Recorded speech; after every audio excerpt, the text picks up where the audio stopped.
Hi guys, today's case is going to be on the mysterious disappearance of Maya Millete. All of my sources, additional information, articles, and news clips will be linked in the description below. Please read the disclaimer and let's get into today's case. Maya Millete is a 40-year-old mother of three.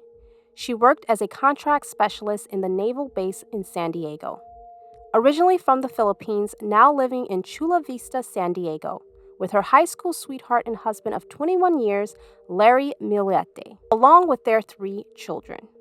On Thursday, January 7th this year, Maya made an appointment with a divorce attorney set to meet on January 12th, just a day after her daughter's birthday. It was reported that the couple had been having marital issues, and Maya was known to leave the house for a night or so to blow off some steam, but would always return.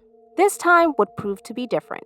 Maya and Larry had a fight that night, and she hasn't been seen since.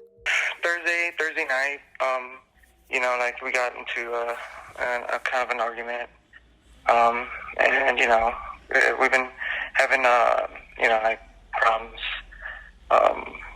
for about a year. Kind of been up and down and stuff like that, but after that, I give her space. According to her husband, he made multiple attempts to get in contact with her, but she hasn't been answering her cell phone. And her Jeep was still at home, so he thought perhaps she may have left with some friends. The next day, January 8th, assuming she would return, Larry allegedly took his 4-year-old son to the beach where they spent 12 hours together. He said he took the Lexus SUV the family owns, with a license plate that spells Milletti on it. Family members were unable to get in contact with him during those 12 hours. He claims he left his cell phone behind. On Sunday, January 10th, Maya's family became increasingly concerned, and with the knowledge of the couple's recent marital issues, Maya's family decided to visit the house where they spoke with Larry Millete. He told them that on Thursday night, the two had gotten into an argument, and on Friday night, she remained locked in her room until she came out to eat. He knows this because he heard her in the kitchen Friday evening, possibly making dinner. According to him, he left her alone to cool off, and he doesn't know what happened to her afterwards. He assumes she left Saturday morning for a hike or with a friend, which she often did after their fights. This photo was taken by family members just 3 days after his wife's disappearance. Why is this giving me serious Chris Watts vibes? I don't know. Is it just me, guys? Let me know in the comments down below. The family members also noted that the garage smelled like bleach and that there were bath mats hanging over the trash cans drying out. Maya was officially reported missing to Chula Vista police that day. January 11th, the day after Maya was reported missing, police entered her home and began their investigation. In the days to follow, family members arranged search parties for Maya. It was well known how much Maya loved hiking, so the search started there and in other known favorite areas of Maya. Every weekend following, search parties looked for her. There were a couple of red flags, said Maya's brother-in-law that morning. He was speaking to anything that could have led to her disappearance. Maya's husband, Larry, issued a statement that day also. "I would like to thank all the volunteers, Chula Vista Police Department, Navy, and media for assisting us in the search for Maya. We are truly grateful." A GoFundMe has been set up to help pool resources in the search for Maya Millete.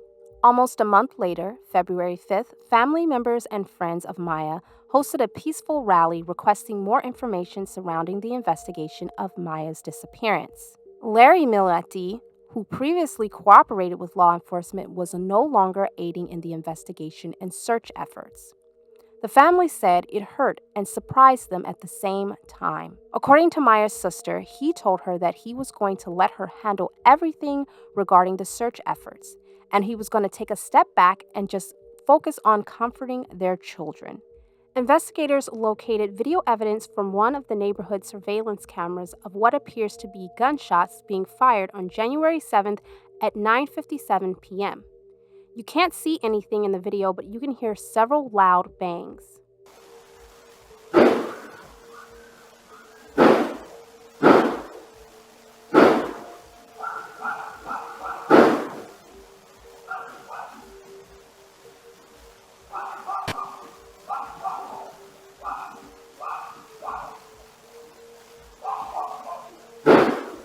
On April 1st, Chula Vista police executed a search warrant on the aunt and uncle of Larry Millete, Ricky Lincoln and Kathy Lincoln.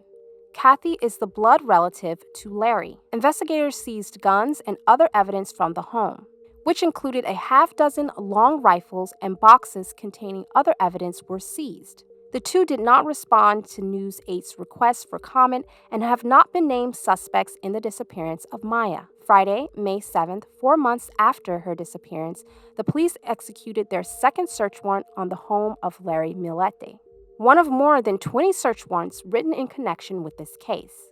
Police searched a vehicle on the property, and a police dog was seen entering the home as well. It is unclear what the dog specializes in.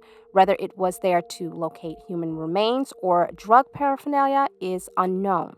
There could also be seen a white forensics lab-looking van in which they seized a few items as well. Chula Vista police are now working with the FBI, the San Diego County District's Attorney's Office, and the Naval Criminal Investigative Services.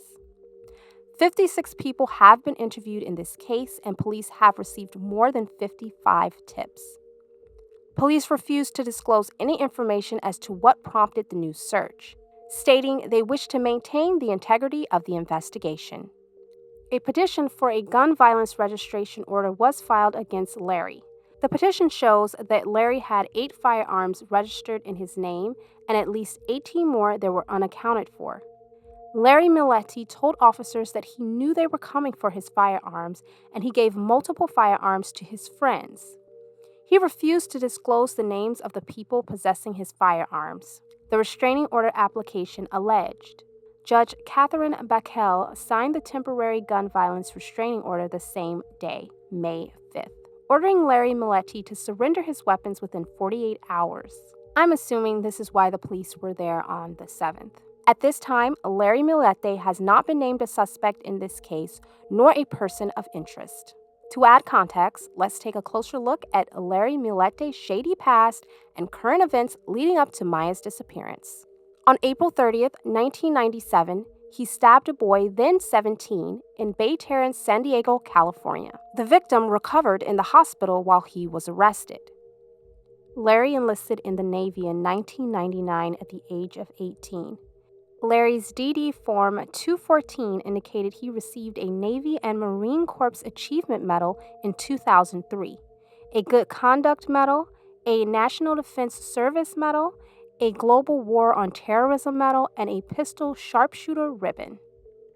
His rank was Hospital Corpsman 3rd Class when his active service ended on August 27, 2005. Larry's Navy Reserve obligation termination date was January 10, 2008. In 2020, he sent hundreds of text messages to friends and family complaining about his wife, who he accused of having an affair, according to an attorney named Billy Little Jr. Despite having no evidence of the affair, he asked his wife's supervisor to move her male coworkers. On June 29th of 2020, he sent to someone via text message the Bible verses, Proverbs 5:3-13, which contained the phrases, "The lips of the adulterous woman drip honey, and her feet go down to death. Her steps lead straight to the grave." On September 16, 2020, he sent to someone a photo, what looks like an altar with a photo of him and Maya surrounded by candles. On January 3rd of this year, he and Maya argued over a Jeep Wrangler they bought with them on a family camping trip to the Glimis Sand Dunes in California, according to her sister. Another family member claimed that during the trip, she said, "If anything happened to me, it would be Larry." He was the last to see Maya alive. Her sister reported her missing on January 9th. He and Maya was supposed to travel with their 3 children to Big Bear Lake in San Bernardino County, California on January 9th. On January 11th of this year, he let Billy Little, the attorney, in their house. The attorney noticed a hole in the bedroom and discovered a freezer was missing from the garage, which the lawyer later found in one of his relatives' home. He later accused Little of falsely presenting himself as a Naval Criminal Investigative Service agent to gain access into his home, which the lawyer denied. He had retained a lawyer and was no longer cooperating with the investigation relating to Maya's disappearance. He also discussed paying someone $20,000 to kill Maya's alleged boyfriend. A witness who allegedly heard the discussion revealed on April 5th. Maya is 5'2" and weighs around 105 pounds. She has a tattoo of musical notes and a hummingbird. If anyone has seen Maya or have any additional information regarding this case, please contact the Chula Vista Police Department. What did you guys think about this case? Please let me know in the comments down below. I am getting serious Chris Watts vibes, but that could just be me. I would love to hear your thoughts, concerns, theories about this case. If you know any additional information that I haven't revealed in this case, keep me updated in the comments. Don't forget to like, comment, and subscribe so you don't miss out on any of my future episodes, and I'll see you guys next time. Bye.